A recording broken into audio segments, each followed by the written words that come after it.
પટેલ અને તમે જોઈ રહ્યા છો biology practical explanation with Namkesh Patel YouTube channel.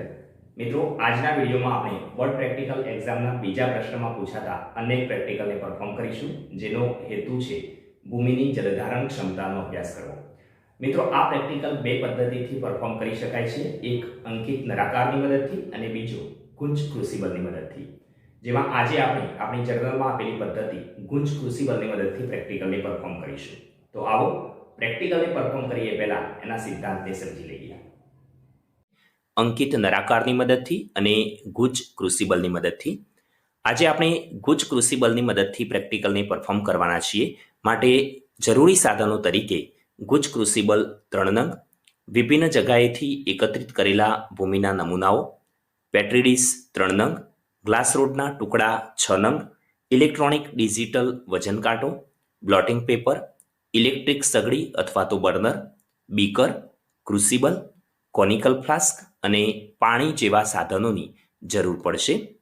આ પ્રેક્ટિકલના સિદ્ધાંતને સમજી લઈએ તો ભૂમિમાં ગુરુત્વાકર્ષણ બળને લીધે જમીનમાં ઊંડે ઉતરી ગયા પછી જેટલું પાણી ભૂમિની કેશ નલિકામય જગાઓમાં જકડાઈ રહે છે તેને ભૂમિની જલધારણ ક્ષમતા કહે છે। જલધારણ ક્ષમતાનો આધાર ભૂમિના કણો વચ્ચે જોવા મળતી કેશ નલિકામય છિદ્રાળુ જગાઓ પર રહેલો છે। રેતાળ ભૂમિના કણોનું કદ વધુ હોવાથી તેમની વચ્ચે છિદ્ર સ્થાન પણ વધુ રહે છે, જેથી મોટાભાગનું પાણી જમીનમાં ઊંડે ઉતરી જાય છે। આથી તેની જલધારણ ક્ષમતા ઓછી હોય છે, તેને હલકી ભૂમિ કહે છે। જ્યારે માટીયાર ભૂમિના કણોનું કદ સૂક્ષ્મ હોવાથી તેમાં કેશનાલીય છિદ્ર સ્થાન પણ અત્યંત સૂક્ષ્મ રહે છે। આથી પાણી કેશાકર્ષણીય જળ તરીકે જકડાઈ રહે છે, જે સહેલાઈથી નીતરી જતું નથી। આથી તેની જલધારણ ક્ષમતા ઘણી ઊંચી હોય છે, તેને ભારે ભૂમિ કહે છે। જે ભૂમિમાં રેતી, કાંપ અને માટીનું પ્રમાણ લગભગ સરખું હોય તો તે ભૂમિની જલધારણ ક્ષમતા પ્રમાણસર હોય છે। વનસ્પતિની વૃદ્ધિ, વિકાસ અને પાકના સારા ઉત્પાદન માટે ઊંચી જલધારણ ક્ષમતા ધરાવતી ભૂમિની જરૂર રહે છે। મૃત, કોહવાયેલા કાર્બનિક પદાર્થો દ્વારા ભૂમિની જલધારણ ક્ષમતા વધારી શકાય છે। તો આ છે પ્રેક્ટિકલનો સિદ્ધાંત। ચાલો પ્રેક્ટિકલને પરફોર્મ કરીએ। મિત્રો, આ પ્રેક્ટિકલને પરફોર્મ કરવા માટે જરૂરી સાધનો તરીકે વિભિન્ન જગ્યાએથી લીધેલા ભૂમિના નમૂનાઓની જરૂર પડશે। અહીંયા આપણે નમૂના A તરીકે બગીચાની ભૂમિ, નમૂના B તરીકે રોડ સાઈડની ભૂમિ અને નમૂના C તરીકે નદી કાંઠાની ભૂમિ લીધી છે। બીજું, ગુંજ ક્રુસિબલની જરૂર પડશે, ડિજિટલ વજન કાંટાની જરૂર પડશે, 3 પેટ્રી ડીશ અને ગ્લાસ રોડના ટુકડાની જરૂર પડશે, બ્લોટિંગ પેપર અથવા તો ફિલ્ટર પેપરની જરૂર પડશે, પાણી જરૂર પડશે, ક્રુસિબલ, બર્નર અથવા તો સ્ટવની જરૂર પડશે। મિત્રો, આ પ્રેક્ટિકલમાં જે મુખ્ય સાધન છે એ ગુંજ ક્રુસિબલ છે। ગુંજ ક્રુસિબલ એ પોર્સેલેન મટીરીયલમાંથી બનેલી તળિયાના ભાગે છિદ્રો ધરાવતી ક્રુસિબલ છે, જેનું નામ ફ્રેન્ક ઓસ્ટેન ગુંજ નામના વૈજ્ઞાનિક ઉપરથી આપવામાં આવ્યું છે, જેનો ઉપયોગ આપણે આ પ્રેક્ટિકલની અંદર કરીશું। તો ચાલો પ્રેક્ટિકલને પરફોર્મ કરીએ। સૌપ્રથમ આપણે ભૂમિના નમૂનામાં ભેજ સ્વરૂપે રહેલ કેશનાલીય અને બદ્ધ પાણીને દૂર કરવા માટે બર્નર ઉપર ક્રુસિબલમાં ભૂમિના નમૂનાઓને લઈ અને એમાં રહેલો જે ભેજ જે છે એને દૂર કરીશું। આના માટે હું ક્રુસિબલની અંદર ત્રણેય નમૂના જે છે એ લઈ લઉં છું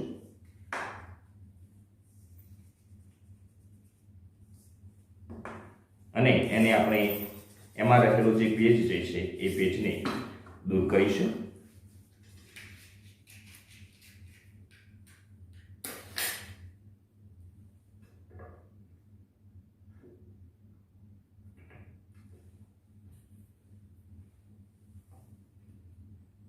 નમૂનામાંથી ભેજને દૂર કરવા માટે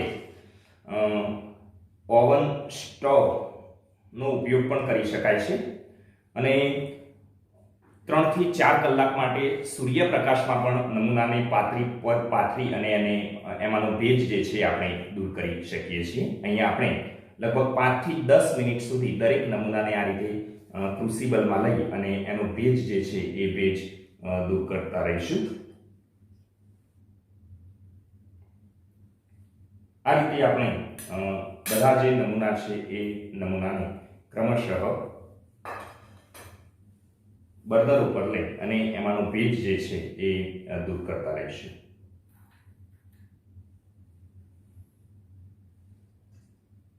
મેં કહ્યું એ પ્રમાણે બર્નર કે ગેસનો ઉપયોગ ન કરવો હોય તો આપણે 4 થી 5 કલાક સુધી નમૂના જે છે એ નમૂનાને સૂર્ય તાપની અંદર પણ સૂકવી શકીએ છીએ, પરંતુ એનો ભેજ જે છે એ ભેજ દૂર થવો જરૂરી છે.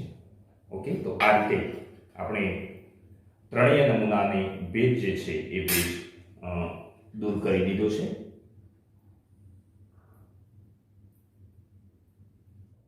હવે આપણે ત્રણેય ગુજ ક્રુસિબલના તળિયાના ભાગના છિદ્રો ઢંકાઈ જાય એ રીતે નાના ફિલ્ટર પેપરના ટુકડાને ગોઠવી તેનું વજન લઈ તેને અવલોકન કોઠામાં નોંધી દઈશું. આ માટે આ નાના ફિલ્ટર પેપરનો ટુકડો આ છિદ્રો ઢંકાઈ જાય એ રીતે ક્રુસિબલ એની અંદર હું ગોઠવી દઉં છું આ રીતે, અને ખાલી ક્રુસિબલ ફિલ્ટર પેપર સાથેની ખાલી ક્રુસિબલનું વજન અહીંયા આપણે અવલોકન કોઠામાં નોંધી દઈએ છીએ.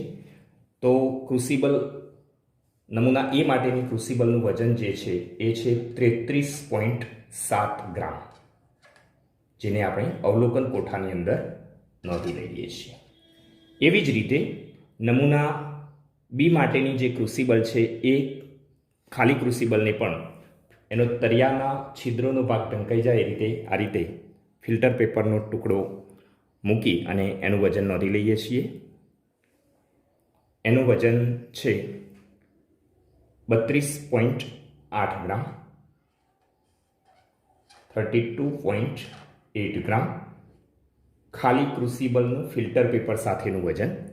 અને એવી જ રીતે નમૂના સી માટેની જે ક્રુસિબલ છે ગુજ ક્રુસિબલ, એના તળિયાના ભાગના છિદ્રો ઢંકાઈ જાય એ રીતે ફિલ્ટર પેપરનો ટુકડો મૂકી અને એનું વજન નોંધી લઈએ છીએ, અને એ વજન છે 30.4 ગ્રામ. આ રીતે ત્રણેય ગુજ ક્રુસિબલનું બ્લોટિંગ પેપર સાથેની ખાલી ક્રુસિબલનું વજન જે છે એ આપણે નોંધી લીધું છે. હવે આપણે ત્રણેય ગુજ ક્રુસિબલમાં એક સરખો 25 ગ્રામ ભૂમિનો નમૂનો લઈશું. અહીં આપણે એકથી વધારે ભૂમિના નમૂનાની જ ક્ષમતાને કમ્પેર કરીએ છીએ, એટલે રિઝલ્ટમાં એરર ન આવે તે માટે ભૂમિના નમૂનાનું વજન એક સરખું 25 ગ્રામ લઈશું. આ માટે સૌથી પહેલાં નમૂના એનું 25 ગ્રામ વજન હું જે ગ્લોસી પેપર છે એ ગ્લોસી પેપરમાં લઈ લઉં છું, અને આ રીતે 25 ગ્રામ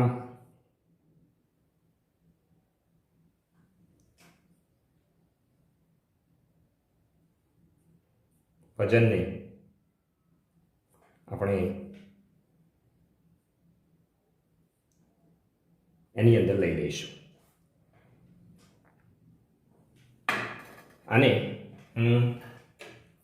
જે પ્રથમ જે ગુજ ક્રુસિબલ છે કે જેની અંદર તળિયાના ભાગે ફિલ્ટર પેપરનો ટુકડો મૂકેલો છે, એમાં આ ભૂમિના નમૂનાને હું લઈ લઉં છું.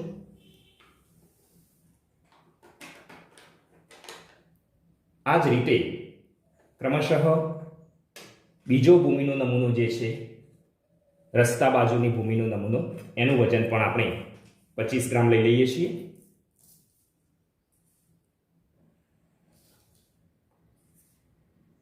ત્રણેય ભૂમિનાનું વજન આપણે એક સરખું જ લઈએ છીએ.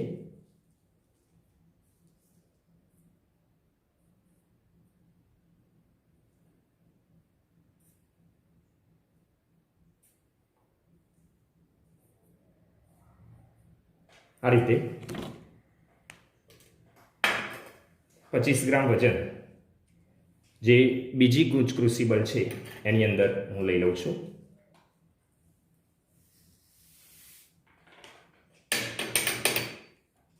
આ સઘન રીતે ગોઠવાઈ જાય એ માટે ગ્લાસ રોડની મદદથી એનો જે કાંઠાનો ભાગ છે એને આપણે ફિટ કરી દઈએ છીએ, એટલે ભૂમિનો નમૂનો બંને નમૂના આ રીતે ચુસ્ત રીતે ગોઠવાઈ જાય. હવે એ જ રીતે નમૂના સી જે નદી કાંઠાની ભૂમિ છે એનું પણ આપણે 25 ગ્રામ વજન લઈ લઈએ છીએ.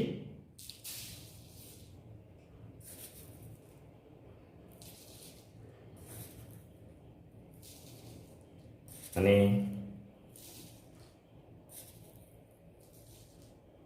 એને પણ ફિલ્ટર પેપર ગોઠવેલી જે ક્રુસિબલ છે એ ક્રુસિબલની અંદર લઈ લઈએ છીએ. આ રીતે એને પણ જે ખાલી ક્રુસિબલ છે એમાં લઈ લઉં છું. આ નમૂનાને પણ તો આ રીતે ત્રણેય ભૂમિના નમૂનાને 25-25 ગ્રામ ભૂમિના નમૂના જે છે એને આપણે લઈ લીધા છે. હવે બીજું જે આપણું કોલમ છે, blotting paper plus crucible plus ભૂમિનું વજન 2 ગ્રામ જે છે એને નોંધવાનું છે. તો એના માટે હું અહીંયા 0 સેટ કરી દઉં છું. અને હવે જે એ નમૂનો છે કે એમાં ક્રુસિબલ અને ભૂમિના નમૂના સાથેનું જે વજન છે એ વજન આપણે નોંધી લઈએ છીએ. અને એ વજન આવે છે 58.8 ગ્રામ. ઓકે, તો નમૂના એનું જે વજન છે કે જેમાં બ્લોટિંગ પેપર પ્લસ ખાલી ક્રુસિબલ અને ભૂમિના નમૂનાનું વજન જે છે એ 58.7 ગ્રામ. એ જ રીતે બીજો ભૂમિનો જે નમૂનો છે, નમૂના બીની જે ક્રુસિબલ છે એનું પણ વજન આપણે નોંધી લઈએ છીએ. અને એ વજન આવે છે 58.1 ગ્રામ.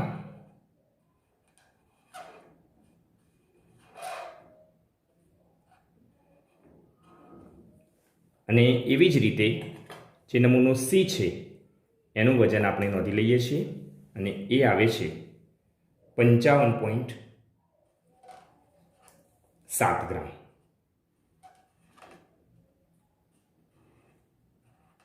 ઓકે, હવે ત્રીજા કોલમમાં ભૂમિના નમૂનાનું વજન એટલે કે B - A = C ગ્રામ.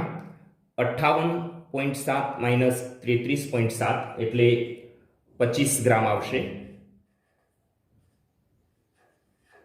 બીજા કોલમમાં 58.1 - 32.8 એટલે 25.3. અહીંયા 0.3નું થોડુંક વેરિએશન વજન કાંટામાં આવેલું છે. એવી જ રીતે કોલમ સીમાં 55.7 - 30.5 એટલે કે 25.2. અહીંયા પણ 0.2નું વેરિએશન 25.3 અને 25.2. અહીંયા પણ 2 પોઈન્ટનું વેરિએશન આવેલું છે, 25 પોઈન્ટ. એટલે આ રીતે સી કોલમમાં બગીચાની ભૂમિનું વજન 25 ગ્રામ, રસ્તા બાજુની ભૂમિનું વજન જે છે એ 25.3 ગ્રામ અને નદી કાંઠાની ભૂમિનું વજન 25.2 ગ્રામ આપણને મળે છે. હવે આપણે આગળનું જે કોલમ છે એમાં blotting paper plus crucible plus ભૂમિના નમૂનાનું વજન D ગ્રામ લેવાનું છે. તો એના માટે હવે આપણે શું કરીશું, તો જે આપણી પાસે પેટ્રી ડીશ છે એ પેટ્રી ડીશની અંદર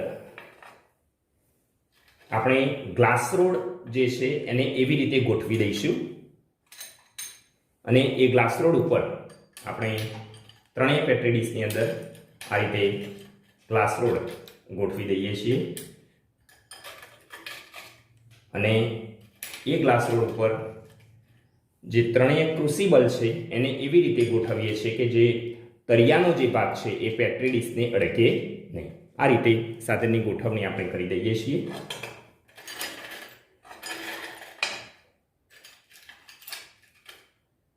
એમાં આ રીતે જે ગ્લાસ રોડના નાના ટુકડા છે એ ટુકડા ઉપર આપણે જે ક્રુસિબલ છે, ગુજ ક્રુસિબલ, એને એ રીતે ગોઠવીશું કે એનો તળિયાનો બોટમનો જે ભાગ છે એ ભાગ પેટ્રી ડીશને અડકે નહીં. આ રીતે નમૂના બીને પણ હું અહીંયા ગોઠવી દઉં છું. અને નમૂના સીની જે ક્રુસિબલ છે એને પણ આ રીતે હું ગોઠવી દઉં છું. ઓકે,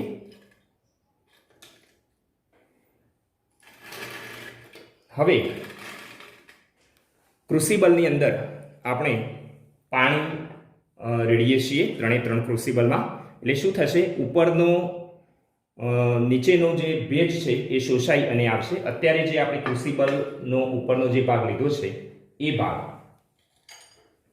સઘન રીતે ગોઠવી દીધા પછી આ રીતે કોરો છે, સૂકો છે ભૂમિનો નમૂનો. તો આ રીતે ત્રણેય જે છે એનો કાંઠાના ભાગે થોડીક હલાવી અને સઘન રીતે ભૂમિના નમૂનાને ગોઠવી દે.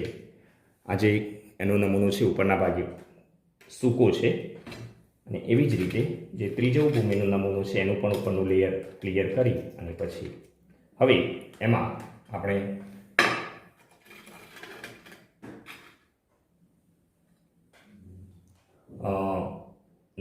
પાણી જે છે એ પાણી ત્રણેય પેટ્રી ડીશની અંદર લઈ લઈએ છીએ.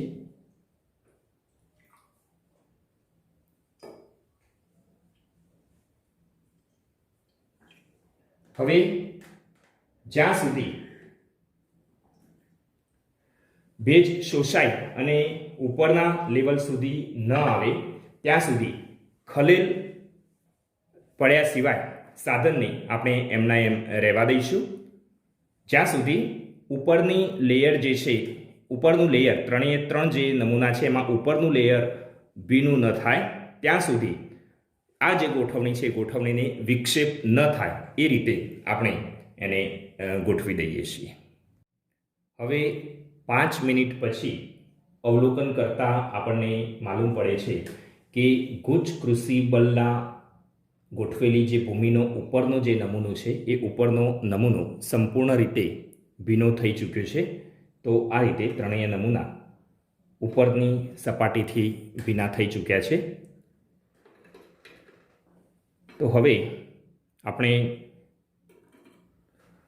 દરેક નમૂનાની અંદર ક્રુસિબલને ઉઠાવી અને તેના તળિયાથી વધારાનું જે ગુરુત્વાકર્ષણીય જળ છે એને નીતરી જવા દઈશું. અને નીતરી ગયા પછી તળિયાનો જે ભાગ છે એ બ્લોટિંગ પેપર વડે સાફ કરી દઈશું. અને હવે આ જે વજન છે એ વજનને આપણે વજન કાંટામાં નોંધી દઈશું અને એનું જે છે એ અવલોકન કોઠામાં નોંધી દઈશું. તો આ જે પહેલો ભૂમિનો નમૂનો છે એમાં ગુરુત્વાકર્ષણ પાણી નીકળી જાય પછી બ્લોટિંગ પેપર વડે સાફ કરી એનું વજન નોંધી લઈએ છીએ. તો એ વજન આપણને મળે છે 70.4 ગ્રામ. 70.4 ગ્રામ વજન મળે છે. એ જ રીતે બીજો જે ભૂમિનો નમૂનો છે, નમૂનો બી, એમાં પણ એનું જે ગુરુત્વાકર્ષણીય જળ છે એને નીતરી જવા દઈએ છીએ અને બ્લોટિંગ પેપર વડે એના તળિયાના ભાગનું રહેલું જે પાણી છે એ પાણીને પણ આપણે બ્લોટિંગ પેપર વડે શોષી લઈએ છીએ. અને હવે એનું વજન આપણે નોંધી લઈએ છીએ. એનું વજન મળે છે આપણને 65.7 ગ્રામ આપણને એનું વજન મળે છે.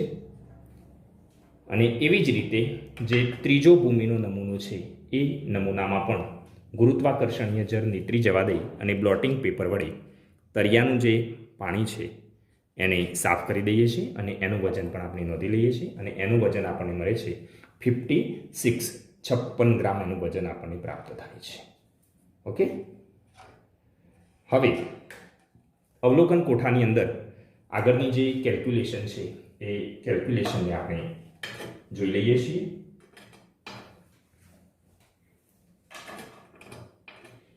તો એમાં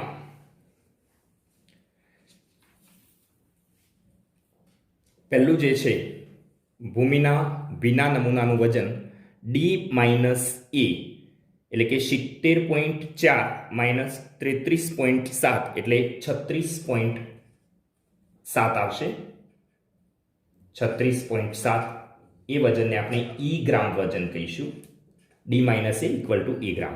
એવી જ રીતે 65.4 7 - 32.8 એટલે 32.9 વજન આવશે.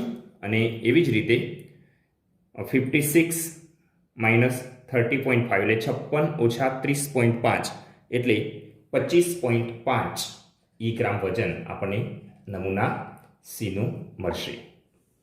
25.5. ઓકે.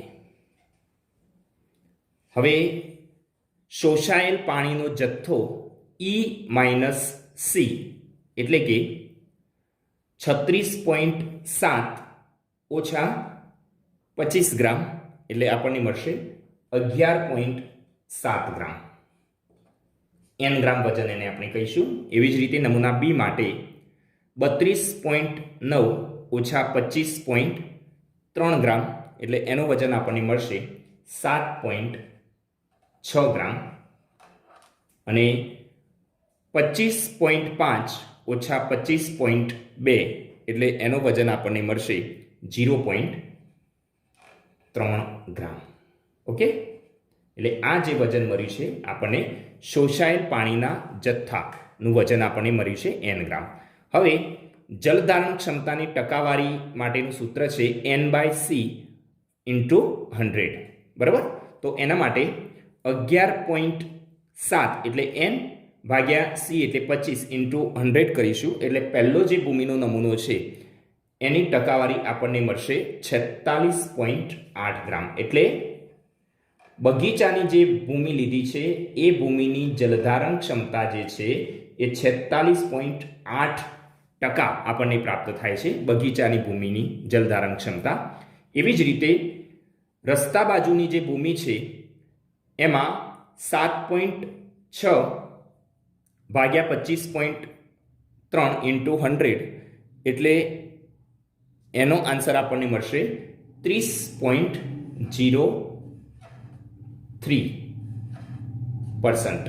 30.03%. રસ્તા બાજુની ભૂમિની જલધારણ ક્ષમતા જે છે એ 30.3% આવે છે.